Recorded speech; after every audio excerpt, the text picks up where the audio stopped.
ኢንተርሊንክ ኤርድሮፕ አሰራሩን እስኪ ላሳያችሁ። እዚህ አፕሊኬሽን ከፍተን የሰራነውን አልታይ ካለን እዚህ እንደማሳያችሁ እዚህ ነክታችሁ ማየት ትችላላችሁ። ሀይድ ከሆነ እዚህ እናየዋለን ማለት። ከዛ እዚህ ማይን አይቲኤል የሚለውን ክሊክ እያደረግን በየ3 ሰዓቱ የዚህ መከበው በየ3 ሰዓቱ እየገባን ክሌም እናደርጋለን ማለት ነው። ከዚህ ቀጥሎ 1000 ቶከን እንዲሰጠን እዚህ ፕሮፋይል እንገባለን። ፕሮፋይል ክሊክ ስናደርግ እዚህ ሪፈራል የሚል አለ።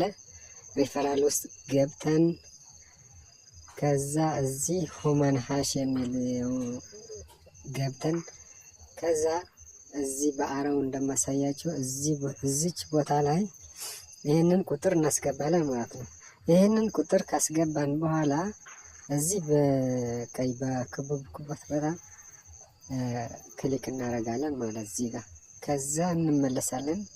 ስንመለስ 1000 ፖይንት ይሰጠናል ማለት ነው። ቬሪፋይ ካላረግን እዚህ ጋር ቬሪፋይ አይቲኤል በሚለው ላይ ገብተን ኪው ማስያዝ እንችላለን። በአንድ ጊዜ ቬሪፋይ ያደርጋለን፣ ግን ወረፋ ማስያዝ ወይም ኢን ኪው